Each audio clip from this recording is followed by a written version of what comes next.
सो यार road map इतने सारे कमेंट आ गए कि भैया रोड मैप कब ड्रॉप कर रहे हो। देखो रोड मैप का तो पूरा प्लानर बना हुआ था ऑलरेडी, बट उसको ड्रॉप करने से पहले मेरे को एक बहुत ही क्रिएटिव पीडीएफ जो है वो आपके लिए बनाना था, और वो सिर्फ इसलिए ताकि आप सभी लोगों के लिए मैं ज्यादा से ज्यादा क्वालिटी प्रोड्यूस कर पाऊं। तो इस वीडियो पे हमने एक सिंपल टारगेट रखा है 2500 लाइक्स 1000 कमेंट्स का, और हर आदमी कम से कम 5 शेयर जरूर करना। इस वीडियो के एंड तक मैं इतना गारंटी लेता हूं कि तुम एक तरीके से पूरी तरह क्लियर हो जाओगे कि तुमको अभी दिसंबर से लेके अपने जनवरी 30 तक कैसे पढ़ना और उसके बाद क्या करना है, सारी चीजें विथ टाइम टेबल, ब्लूप्रिंट्स और जो जो चीजों की रिक्वायरमेंट है सब आपको इसमें देखने को मिल रही होगी। तो basically this video is going to be the most informative and power pack video on YouTube, and I can guarantee कि इससे बढ़िया प्लानर नहीं मिलने वाला। तो फाइनली आपका रोड मैप बहुत ही अच्छे से तैयार हो चुका है। ये पूरी रोड मैप जो है जो आपको नीचे दिख रही है, मतलब इधर बगल में, ये आपको पूरी की पूरी मिल जाएगी। इसका लिंक मैंने पीडीएफ का नीचे डिस्क्रिप्शन में डाल दिया है। बेसिकली वो एक टेलीग्राम लिंक है, आप मेरे टेलीग्राम चैनल पर जाकर इस पूरे पीडीएफ को डाउनलोड कर सकते हो अगर आपको इसकी नीड है तो। हालांकि आपको इसकी नीड जरूर पड़ेगी। तो देखो सबसे पहले मैंने यहां पर दिसंबर से लेकर फरवरी का प्लानर बनाया यार। मेरा मेन मोटो ये था कि मेरे को आपको दिसंबर से स्टार्ट कराना है। मेरे को पता है कि ये वीडियो 4 दिसंबर को मैंने अपलोड करी है, एंड ऑनेस्टली 4 दिसंबर थोड़ा लेट हो गया, बट हाँ मेरे को क्वालिटी लेके आना था और जल्दबाजी नहीं करनी थी, और ये मैंने एक नया प्रण लिया था, दैट्स वाई। तो चलो सबसे पहले स्टार्ट करते हैं यार। देखो सबसे पहले बात करते हैं टारगेट की, ठीक है। एक चीज मैं तुमको एकदम क्लियर कर देता हूं, डेज लेफ्ट की बात करें तो मैंने एक पूरी अच्छे तरीके से ये यूटिलाइज किया, समझा कि हमारे पास अराउंड 60 डेज लेफ्ट है। बट क्या हम लोग डेज टारगेट से चल सकते हैं? क्या 60 डेज इनफ है? ये सबसे बड़ा क्वेश्चन था। तो मैं तो कहूंगा यार कि yes, 60 days is more than enough. Why? इसका एक रीजन है मेरे पास सबसे मेजर, कि देखो मैं जिस तरीके से इस प्लानर को बना रहा हूं ना, इसमें तुम्हारा दिसंबर एंड तक तुम्हारा 60% सिलेबस ऑलरेडी कंप्लीट हो जाएगा। बचे हुए 40% के लिए तुमको जनवरी में काम करना है। तो बेसिकली सिलेबस कंप्लीटेशन वाला पार्ट तो मैं 100% गारंटी ले सकता हूं कि तुम इस 2 महीने में आराम से कर सकते हो। अब उसमें यार सबसे नेक्स्ट लेवल पे पहुंचने के लिए क्या क्या करना होगा वो तो मैं इसमें बताने वाला हूं। तो सबसे पहली बात है कि 60 डेज में हम लोग यहां पर सिर्फ और सिर्फ लेक्चर और अपने सिलेबस कंप्लीटेशन की बात ही नहीं कर रहे हैं, बल्कि हम यहां पर स्टडी भी करने वाले हैं, प्रैक्टिस भी करने वाले हैं, सैंपल पेपर भी सॉल्व करने वाले हैं। कैसे करना है मैं बताऊंगा, लेकिन सबसे पहले यहां पर अगर मैं तुमको ऐसे डेज टारगेट बना के दूंगा तो मेरे को लगता है यार कि मेरे से बड़ा बेवकूफ कोई नहीं होगा। पूछो क्यों? मैंने काफी सारे ऐसे रोड मैप देखे जिसमें कि लोग दे रहे हैं कि 28 तारीख को ये पढ़ लो, 29 तारीख को ये पढ़ लो, 31 तारीख को ये पढ़ लो। डेट वाइज सब्जेक्टिव प्लानर जरूर बन सकता है, लेकिन अगर ओवरऑल की बात करें तो डेट वाइज बना के कोई मतलब नहीं है। दैट्स वाई मैं यहां पर डेट वाइज वाला बना ही नहीं रहा, क्योंकि मेरे को लगता है कि week target is the best option. मैं आपको वीकली टारगेट बता दूंगा कि आपको फर्स्ट वीक में क्या करना, सेकंड वीक में क्या करना, और उस अकॉर्डिंगली अगर आप काम करते हो तो पहले तो आपके पास फ्लेक्सिबिलिटी आई, और ऊपर से आप अपना काम और भी अच्छे से कर पाओगे।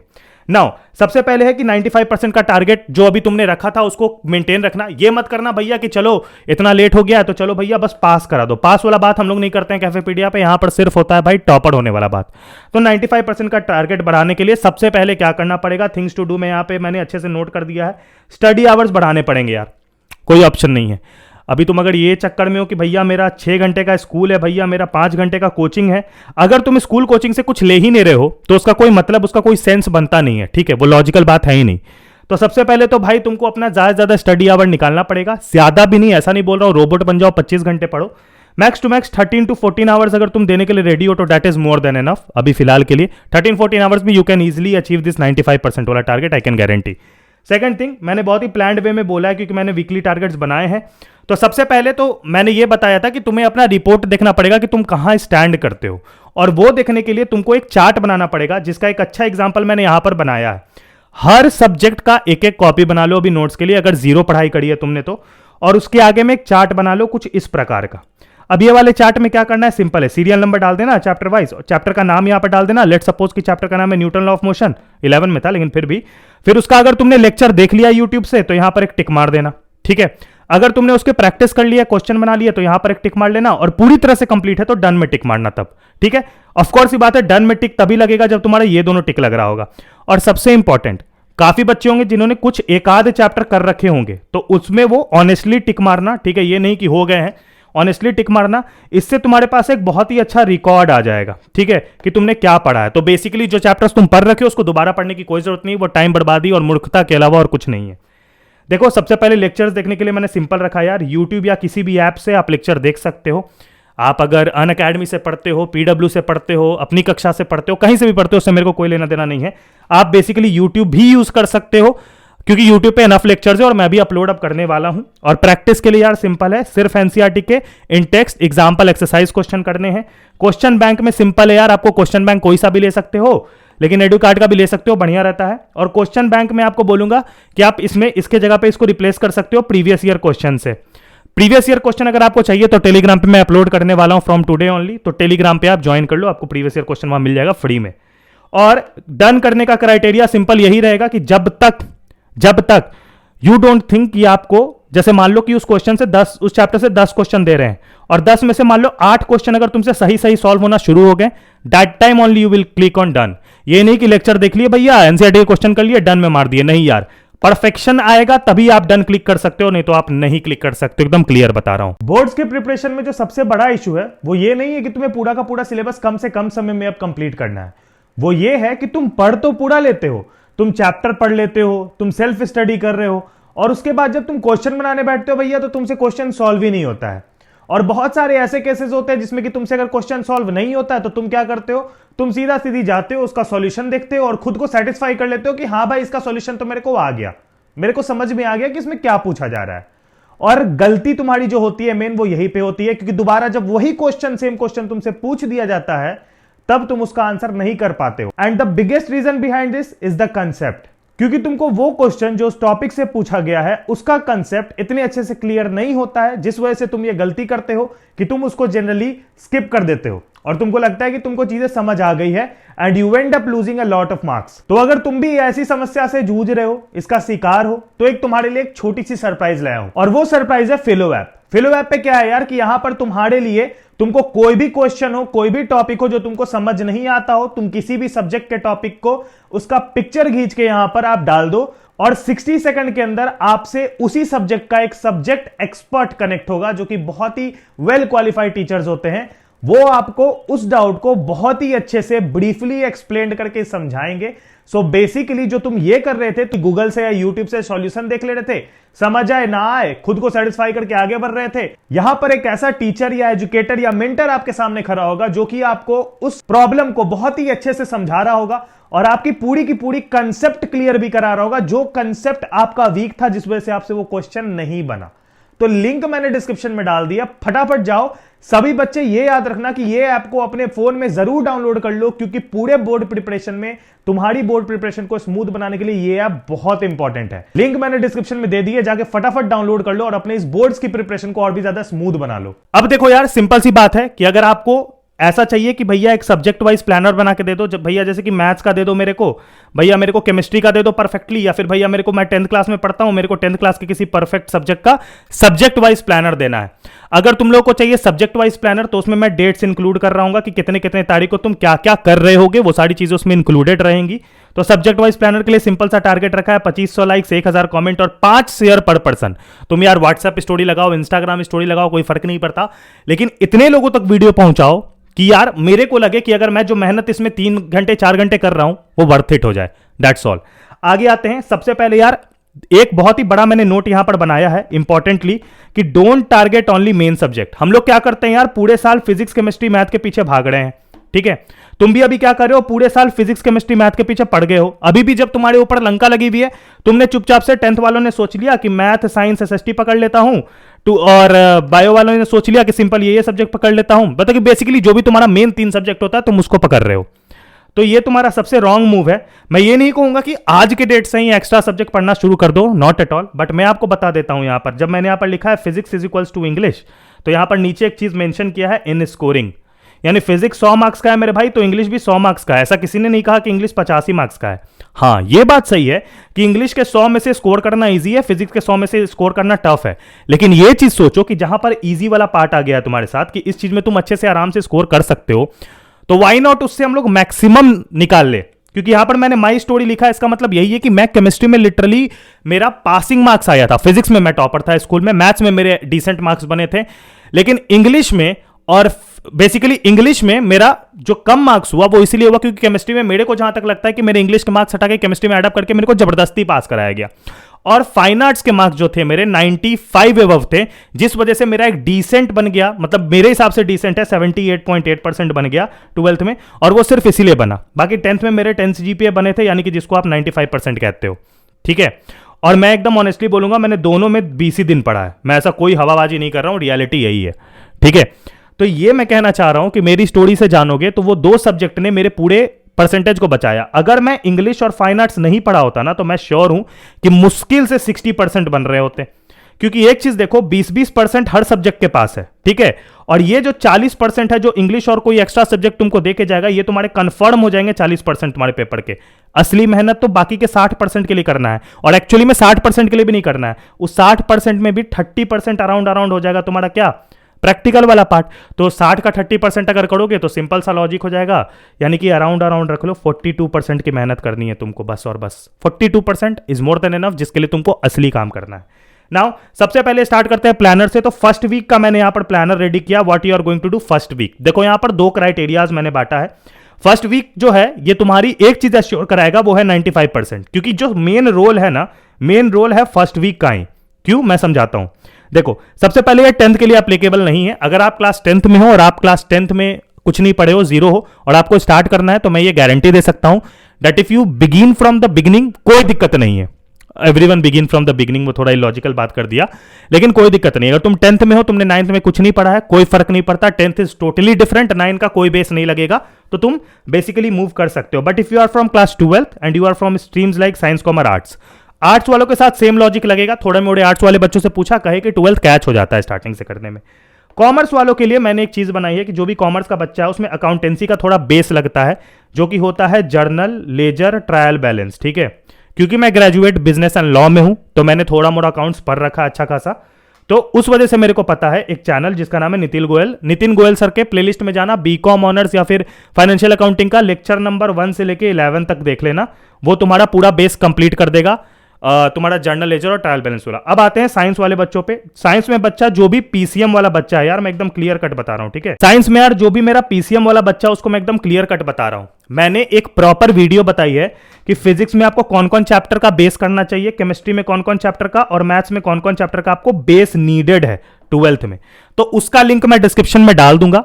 आप ये मत करना कि आप उसका पूरा ब्रीफ पढ़ाई करो, बस उसके 1 शॉट उठा के ना थोड़ा देख लेना, थोड़ा लॉजिक समझ लेना। जैसे मैथ में क्या क्या काम है उस वीडियो में बताया है, फिजिक्स में क्या क्या जरूरी है बताया है, और केमिस्ट्री में क्या क्या चैप्टर जरूरी है मैंने बताया है, जिसका थोड़ा मोड़ा बेस आपको 12th में रिक्वायरमेंट है। मैं ऐसा नहीं कहूंगा कि अगर तुम ये नहीं करोगे तो कोई दिक्कत नहीं है, मैं ऐसा नहीं कहूंगा, तुम बिना किए भी बढ़ सकते हो। लेकिन अगर तुम चाहते हो कि यार 40 to 50% तुम्हारा एफिशिएंसी बढ़ जाए, ज्यादा अच्छे से समझ आए, तब तुमको ये बेसिक चैप्टर जो है वो करना पड़ेगा। इसकी नीड बस यही है, ठीक है। और ऑल्सो अगर तुम जेई या फिर नीट टारगेट कर रहे हो, तब भी इसकी थोड़ी मोड़ी नीट यही पढ़ाती है, ठीक है। इसलिए बेसिक्स कर लेना। बायो वालों के लिए आपको थोड़ा सा रिसर्च कर लेना। मेरे हिसाब से बायो वाले सब बच्चों को पता है कि उनको बायो में क्या पढ़ना है, इसलिए मैंने इस पर ज्यादा बात नहीं किया, क्योंकि मैं कुछ गलत बोल दूंगा तो फिर भैया मैं टारगेट हो जाऊंगा। एनीवेज, सेकंड वीक की बात करते हैं। फर्स्ट वीक में यानी कि आपके पास 7 to 8 डेज में इतने टारगेट आपको पूरी करनी होंगी। मेरे हिसाब से 7 से 8 दिन में कर लोगे यार, इतना तो भरोसा है तुम पे, कर लोगे। ज्यादा नहीं, अराउंड 5 से 6 चैप्टर हैं जिसको ब्रीफिंग में पढ़ना है, लेकिन 1 शॉट देख के निकलना है, तो कोई दिक्कत वाली बात है नहीं।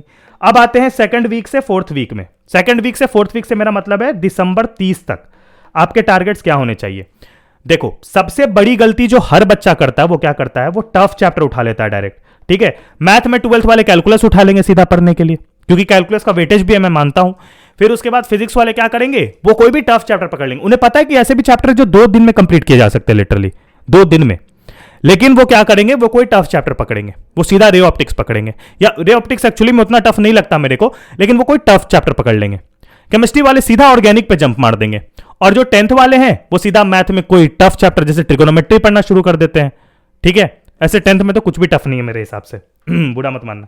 एनीवेज, तो सबसे पहले टारगेट होना चाहिए स्कोरिंग चैप्टर का। स्कोरिंग चैप्टर कौन होते हैं, कम टाइम किसमें लगता है, वो भी मैं बता रहा हूं, तो उसका टेंशन मत लेना।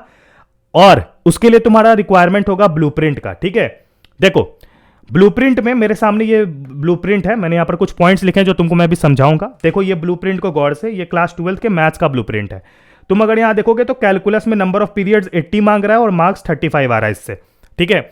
एक चीज टर्म समझाता हूं, ROI, रिटर्न ओवर इन्वेस्टमेंट। इसका मतलब पता क्या होता है, मैं समझाता हूं।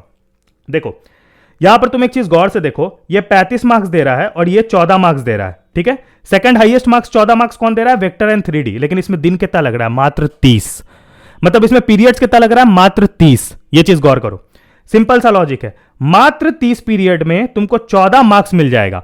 इसमें तुम 80 पीरियड दोगे तो 35 मार्क्स मिलेगा। ठीक है, तो आरओआई की बात करें तो वेक्टर बहुत तगड़ा आरओआई दे रहा है। मेरे से सबसे बड़ी गलती हुई थी, मैंने वेक्टर और 3D को नहीं पढ़ा था और पूरा पेपर में वेक्टर 3D भर के आया था। तो एक्सेप्ट कैलकुलस, ये जो रिलेशन फंक्शन अलजेब्रा वाला पार्ट हो गया अपना, वेक्टर एंड 3D वाला पार्ट हो गया, लीनियर प्रोग्रामिंग और प्रोबेबिलिटी, कैलकुलस को हटा के ये सारे चैप्टर को आप मैक्स टू मैक्स 3 वीक में पूरा कंप्लीट कर सकते हो, including NCERT and previous year question. आप पूरा कर सकते हो, मैं इसकी गारंटी लेता हूं। ये सब बहुत कम। अब देखो सिंपल सा लॉजिक है कि किस चैप्टर में कितना ज्यादा टाइम लगेगा। सिंपल सा लॉजिक है, जैसे मान लो नंबर ऑफ पीरियड 30 लिखा है, ठीक है, तुम कुछ मत करो, 30 इंटू 1.5 कर लो, दैट विल बी अराउंड 45। अब 45 क्या हो गए तुम्हारे, 45 आवर्स हो गए इस पूरे यूनिट को तुमको जो देने हैं। ऐसे टारगेट बना सकते हो। 45 आवर्स को क्या करेंगे, 5-5 घंटे करके 9 दिन दे देंगे, ये कर सकते हैं। 6-6 घंटे करके और भी कम दिन दे सकते हैं, तो उस हिसाब से डिवीजन कर सकते हैं। तो ये आरओआई का कंसेप्ट हमेशा याद रखना कि ये आरओआई का कंसेप्ट बहुत ही ज्यादा इंपॉर्टेंट है, क्योंकि ये जितने भी आपके देख रहे हो नंबर ऑफ पीरियड्स कम लग के ज्यादा मार्क्स देने वाले चैप्टर है, वो आपकी मेन प्रायोरिटी होनी चाहिए। और अगर आप ऑन एन एवरेज देखोगे, इधर फिजिक्स में भी मैं आपको दिखा देता हूं, फिजिक्स में भी आप देखो कि बहुत सारे हैं जिसमें देखो नंबर ऑफ पीरियड्स रिलेटिवली 34 में 18 मार्क्स देके जाएगा ये, लेकिन ये भी देखो कि ये सिर्फ और सिर्फ 23 में 12 मार्क्स देके जाएगा इतना दूर। ठीक है, इधर देखोगे तो इधर भी आप इसको पूरा कैलकुलेट करो 25-24, तो ये 17 मार्क्स देके जाएगा ये दोनों यूनिट। लेकिन ये देखो यार, ये सिर्फ 23 पीरियड देके 12 मार्क्स देके जाएगा, एक बहुत ही बड़ी मेजॉरिटी देके जाएगा। तो ये सब मेरा, ये सब जो चैप्टर है, ये सब ज्यादा मेरे को मार्क्स रिटर्न में दे सकता है। तो ब्लूप्रिंट जो है, आप सीबीएसई के साइट पे जाके सिलेबस सर्च करना, और सिलेबस में लिखा रहता है ऐसे। और प्लीज कोई और ब्लूप्रिंट फॉलो मत करो, सीबीएसई के हिसाब से चलो, ठीक है, दूसरा ब्लूप्रिंट देखने की जरूरत नहीं है। एनीवेज यहां पर देखो तो 60% सिलेबस कवरेज तुम्हारा 31 दिसंबर तक हो जाएगा, क्योंकि तुम ये चीज गौर करो ना भाई, कैलकुलस को हटा रहे हैं तो बाकी सारी चीजें तो मैं कर ही ले रहा हूं। ठीक है, इसमें कुछ मेन पार्ट जिसमें मेरे को कम समय लग रहा है, वो सब पार्ट अगर मैं कर लेता हूं, देखो 10 पीरियड में 7 मार्क्स, देखो इतना दूर, 23 पीरियड में 12 मार्क्स। इधर देखो ये थोड़ा सा, ये पार्ट तुमको थोड़ा सा टफ लगेगा, लेकिन फिर भी तुम इसमें अराउंड 50% सिलेबस तुम कर लोगे। 50% तो आराम से हो जाएगा 31 दिसंबर से पहले, और इसमें तो तुम आराम से 80% के आसपास, 80 नहीं लेकिन हाँ 70% के आसपास का सिलेबस कंप्लीट कर रहे हो। तो बेसिकली 60% सिलेबस कवरेज तो तुम्हारा 31 दिसंबर तक हो जाएगा अगर इस पैटर्न से चलोगे। Now let's come to syllabus. अब देखो सिंपल है, सिलेबस में 60% जो अपना सिलेबस है वो इजी एंड मॉडरेट है। कैसे चेक करना है मैंने बताया, ब्लूप्रिंट के हेल्प से चेक करना है। और 40% है टफ टू रिमेंबर, अंडरस्टैंड नहीं, टफ टू रिमेंबर है। ठीक है, याद करने वाली चीजें हैं। तो एक चीज मैं क्लियर बताता हूं, ये साइकोलॉजी पता नहीं कैसे क्या चलती है, रिवीजन तो ऑफ कोर्स मैटर करता है, लेकिन जहां पर टफ चैप्टर्स आते हैं जिनको आपको समझना मुश्किल है और जिनका रिवाइज करना मुश्किल है, उसको अगर आप लास्ट के डेज में पढ़ते हो तो वो एक बहुत ही बड़ा प्लस पॉइंट होता है, क्योंकि मैं हमेशा से लास्ट में पढ़ा हूं।